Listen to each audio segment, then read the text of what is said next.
తాకట్లో ఉన్న బంగారాన్ని విడిపించి ఆ రోజున మార్కెట్ ధర కట్టి మిగిలిన డబ్బును మీకు అందిస్తుంది కొమ్మూరి గోల్డ్.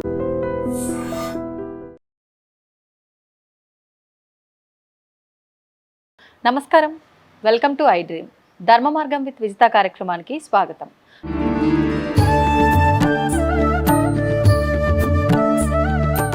నమస్కారం అమ్మా. శుభం. అమ్మవారి ఆశీస్సులు. థ్యాంక్ యూ అమ్మా. అమ్మ, పెద్దవాళ్ళు చెప్తూ ఉంటారు, శుక్రవారం పూట కొన్ని పనులు అస్సలు చేయకూడదు, ముఖ్యంగా ఆడపిల్లలైతే అస్సలు చేయకూడదు అని చెప్పి అంటూ ఉంటారు. ఇంట్లో ఆడవారు కూడా డబ్బులు ఇచ్చే విషయంలో కానీ తీసుకునే విషయంలో కానీ కొన్ని ఇరుగు పొరుగుకి ఇచ్చి పుచ్చుకునే విషయాల్లో కానీ జాగ్రత్తలు పాటించాలి అంటూ ఉంటారు. ఏంటమ్మా ఆ విషయాల గురించి మరొకసారి మాట్లాడుకుందాం. అంటే జాగ్రత్తలు అంటే అది కూడా ఒక శాస్త్రం ఉందమ్మా. అవునా? ఇప్పుడు అవన్నీ తెలియకనే ఎవరి ఇష్టం వచ్చినట్టు వాళ్ళు చేస్తున్నారు, అందుకే ఇబ్బందులు పడుతున్నారు, మరి చాలా మనసు క్షోభ పడుతున్నారు, కష్టాలు వచ్చి. అయితే అసలు భగవంతుణ్ణి మనం నమ్మాము అంటే దానికి తార్కాణం ఏమిటి అంటే దాని మీద శ్రద్ధ, భక్తి. శ్రద్ధ అంటే కావాల్సినవన్నీ అమర్చటం, అలంకారం చేయటం, అది. భక్తి అంటే తన మనస్సులోది ఆవిడికి అర్పణ చేయటం, మనస్ఫూర్తిగా పూజ చేయటం. అట్లాంటప్పుడు మరి లక్ష్మీ అందరూ ఆడవాళ్ళందరూ ముఖ్యంగా కోరుకునేది లక్ష్మీదేవిని. అవునమ్మా, అందరికీ కావాల్సిందే. లక్ష్మీదేవి కావాలన్నప్పుడు దానికి కొన్ని నియమాలు ఉంటాయి. సాక్షాత్తు ఆవిడ మహాలక్ష్మి కాబట్టి అదేదో మామూలు వస్తువులాగా ఎప్పుడు పడితే అప్పుడు తీయటం, ఎప్పుడు పడితే అప్పుడు ఖర్చు పెట్టడం అట్లాంటివి జరగకూడదు. దానికి కూడా ఒక పద్ధతి ఉంటుంది. ఆ పద్ధతి ఏమిటయ్యా అంటే శుక్రవారం నాడు ఎవ్వరికి అసలు అప్పు అనేది ఇవ్వకూడదు. అంటే మన ఇంట్లో ఉన్నటువంటి అమ్మవారిని ఇంకో ఇంటికి పంపించినట్టు.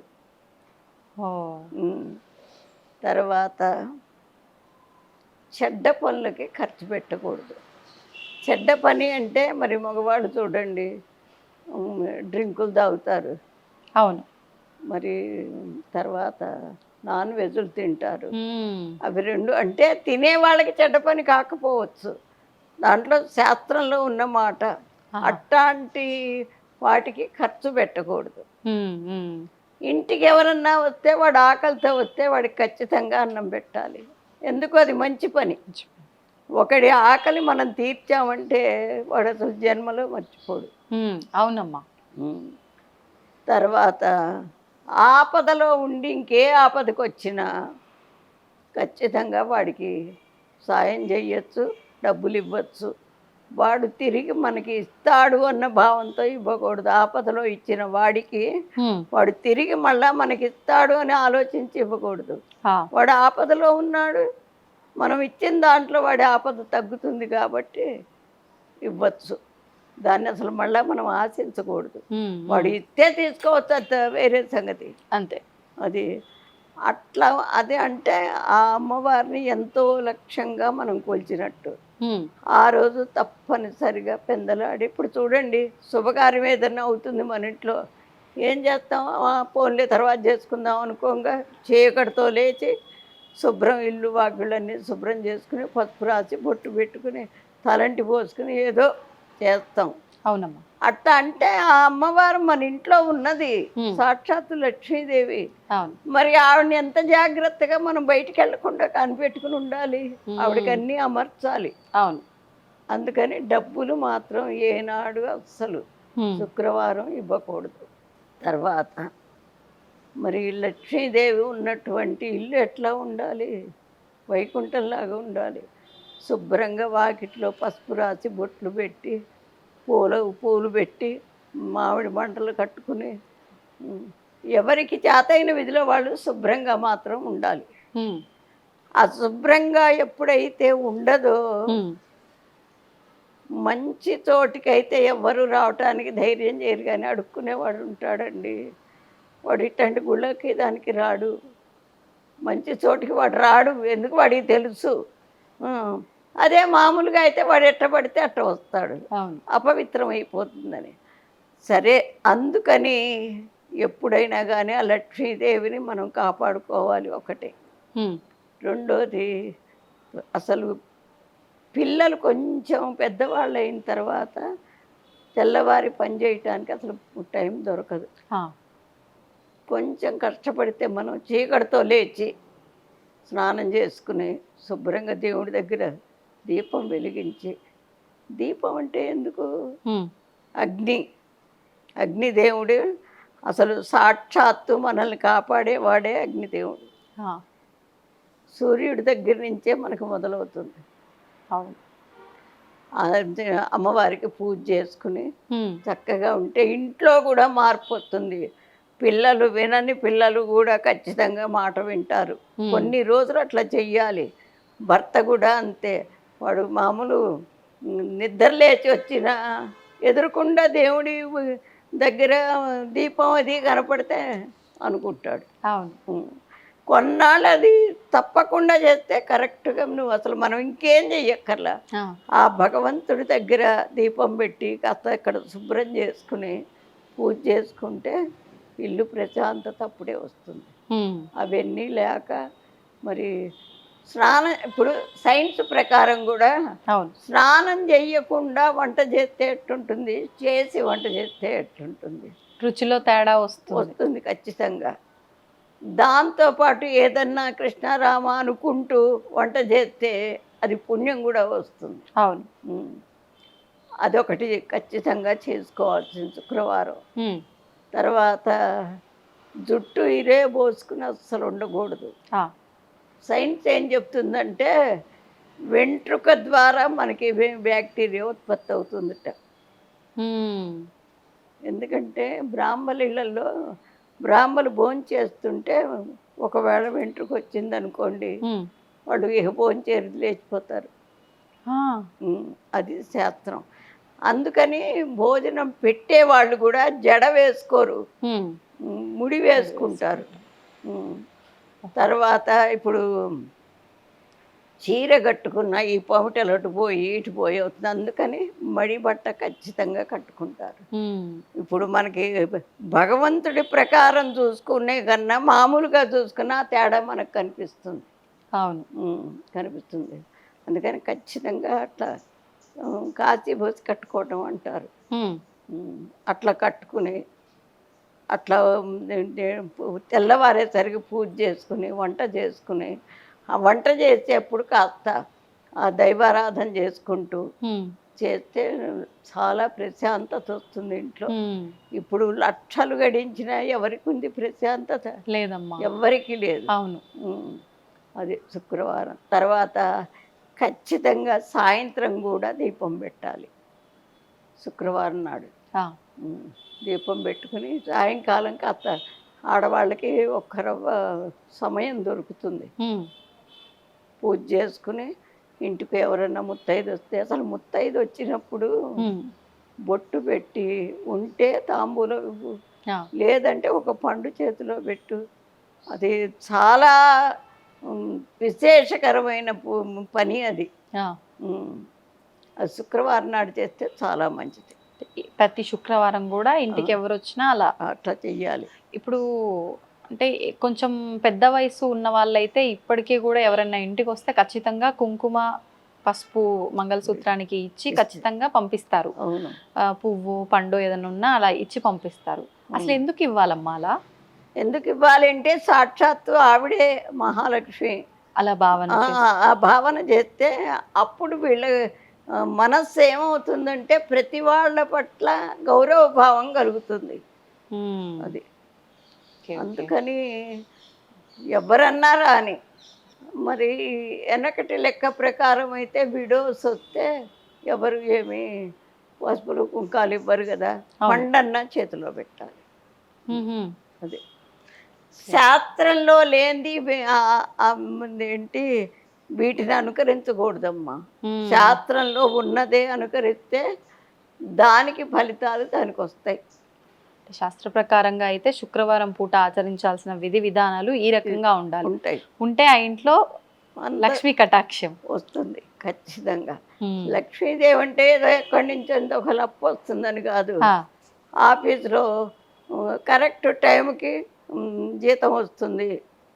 ఆఫీసు ఏమో ఒకరు వీడి ఇది చూసి జీతం పెంచవచ్చు, ఎరియర్స్ రావచ్చు. అంటే అప్పుడు వాళ్ళున్న పరిస్థితిని బట్టి ఎరియర్స్ వచ్చినా వాడు ఎంతో సంతోషం. అవును అవును.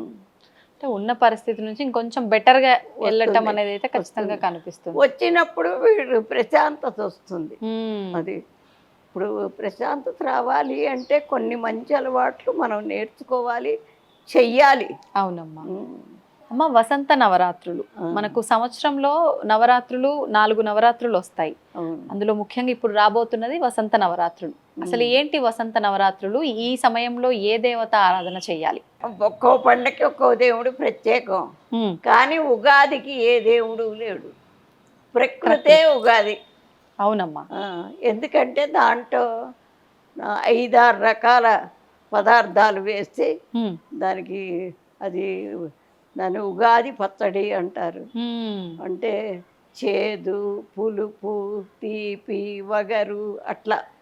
అదే ఆ వసంత నవరాత్రిలలోనే పుట్టాడు రాముల వారు. అందుకని ఆయన గుర్తుగా చేస్తారు. మేము కూడా గుళ్ళో వసంత నవరాత్రులు చేస్తాం, మొత్తం 11 రోజులు. ఈసారి కొత్త కార్యక్రమం రాముల వారి పట్టాభిషేకం చేద్దాం అనుకుంటున్నా. ఆయన పట్టాభి సీతారామచంద్ర స్వామి మా స్వామి వారు. అది మన అయోధ్యలో ప్రతిష్ఠ అయిన రోజే ఇక్కడ కూడా ప్రతిష్ఠ చేసాం. ఓహో. అందుకని అక్కడ జరిగినవన్నీ ఇక్కడ చేస్తాం. దానికి భక్తులు ఒక్కొక్కళ్ళు వాళ్ళ పేరున వచ్చి పూజ చేయించుకుంటూ ఉంటారు. అది తర్వాత విష్ణు సహస్రనామ పారాయణ, తర్వాత 1,00,000 పుష్పార్చన, 1,00,000 తులసి అర్చన, మరి సత్యనారాయణ వ్రతం కార్యక్రమాలు బాగా జరుగుతాయి. ఇప్పుడు వసంత నవరాత్రులు ఇంట్లో ఆడవాళ్ళు గనక ఆచరించాలి నవరాత్రుల పూజా విధానము అని అంటే చేసుకునే అవకాశం ఉందంటారా? చేసుకోవచ్చు. ఏ రకంగా చేసుకోవచ్చు? ఏ రకంగా అంటే రాముల వారి విగ్రహాలు ఉంటాయి కదా, చిన్నవైనా మట్టివైనా, సీతారామ లక్ష్మణుడు, ఆంజనేయ స్వామి, అందరికీ రోజు అభిషేకం, తర్వాత పూజ చేసుకుని వడపప్పు పానకం ముఖ్యం నైవేద్యం. మేము కూడా రోజు చేస్తాము. తర్వాత కళ్యాణం కూడా చేస్తాం. శ్రీరామనవమి రోజు కళ్యాణం చేస్తాం. భద్రాచలంలో ఎప్పుడు జరుగుతుందో అప్పుడు చేస్తాం, కరెక్ట్ టైంకి. అది ప్రతి వాళ్ళు చేసుకోవచ్చు.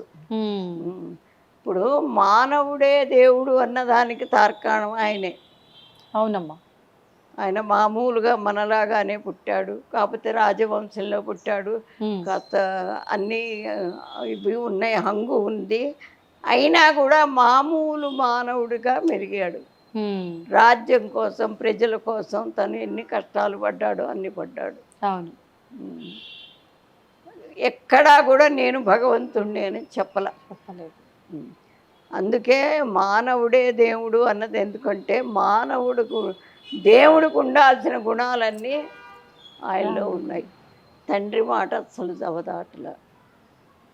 పెళ్లి చేసుకోవటానికి కూడా గురువు గారి ఆజ్ఞ ప్రకారం శివధనస్సు విరిచి సీతమ్మవారిని చేసుకున్నాడు. తర్వాత మరి అన్నదమ్ముల్ని ఎంతో ప్రేమగా చూశాడు. అట్లాగే ముగ్గురు తల్లులైన ముగ్గురిని సమానంగా చూశాడు. రాజ్యంలో ఆయన ఏమైతే వనవాసానికి వెళ్ళేటప్పుడు అసలు రాజ్యం మొత్తం సరయూ నది దాకా ఆయన ఎంబడే వచ్చారట. వెళ్ళమంటే ఎంతకి వెళ్ళలేదట. నువ్వు వెళ్ళొద్దు రామా, నువ్వు రాజ్యంలో ఉండాలని. మరి అంతమంది మనసుల్ని గెలుచుకున్నాడు అంటే మహాత్ముడు. అవునమ్మా. అంటే సాక్షాత్తు భగవంతుడే మానవ రూపంలో వచ్చాడు కాబట్టి సాధ్యపడిందమ్మా. సామాన్య మానవులకి ఇదంతా సాధ్యపడుతుంది అంత మెప్పు పొందటం? అంత మెప్పు కాదు, కానీ మానవులు అన్న తర్వాత మెప్పు కూడా ఆ రకంలోనే ఉంటుంది. ఉండే ఇప్పుడు మనకి పెద్ద పెద్ద నాయకులు లేరా? దేశం కోసం, స్వతంత్రాన్ని తీసుకురావటం కోసం ఎన్ని కష్టాలు పడి ఎంతో చేసిన వాళ్ళు లేరా? ఉన్నారు. కానీ ఇప్పుడు అసలు అదంతా మర్చిపోయినారు. నిజంగా స్వాతంత్ర సమరం ఎంత కష్టాలు పడితే వచ్చిందండి. అవును. ఎంత కష్టం అంటే ఉమ్. ప్రాణాలు అట్లా త్యాగం చేసేసారు. వాళ్ళకి సపోర్టుగా ఇంట్లో భార్య బిడ్డలు ఉమ్. సపోర్ట్ ఎంత సపోర్ట్ ఇచ్చారు. మీరు వెళ్ళండి, ఉమ్. మేము ఎట్లాగొట్లా ఇక్కడే ఉంటాం అని వాళ్ళు ఆడవాళ్ళు ఎంత సపోర్ట్ ఇచ్చారు అవును. ఆ స్వాతంత్ర సమరం కోసం. మరి ఇప్పుడు వాళ్ళకి అదేమీ లేదు కదా. ఆ ఆ స్వతంత్రాన్ని నిలబెట్టుకోవాలనే భావన కూడా లేకుండా పోయింది. ఉమ్. ఎవరికి వారు స్వతంత్రాన్ని కోరుకుంటున్నారు కానీ దేశం పైన అది ఆ లేదు. మక్కువ అది లేదు. ఇప్పుడు మొన్న చైనా యుద్ధం వచ్చినప్పుడు అప్పుడు ఎంత ఇబ్బందులు పడ్డారు. ఉమ్. ఇప్పుడు మళ్ళా ఎప్పుడో వచ్చేట్టుంది, అవును. అప్పుడు తెలుస్తుంది. ఏదైనా అనుభవంలోకి వచ్చినప్పుడే అంతే. దాని విషయం అనేది అర్థమవుతుంది. ఎందుకంటే వీళ్ళంతా మానవులు కదా. అవును. అదే భగవత్ స్వరూపులయ్యి ఆ భగవంతుడి లక్షణాలు ఉన్నవాడికి ముందే తెలుస్తుంది ఉమ్. ఇట్లా చేసుకుంటే బాగుంటుంది అని. ధన్యవాదాలమ్మా. శుభం శుభం. దీన్ని తవ్వండి, తవ్వుతూనే శివలింగం. పరమాత్మకు జీవా సరే దాన్ని అట్లా కప్పేసేయండి, చూపించదండి. Krishna is there. మూర్తి పూజ కాదు, సాక్షాత్ బ్రజేంద్ర నందన భగవాన్ ఉన్నారు మూర్తిలో. ఏమీ ఆశించకుండా ఆరాధించే వాళ్ళు కూడా ఉన్నారా ప్రభుజీ? నిజమైన భక్తి అంటే మనకు తెలియదు కాబట్టి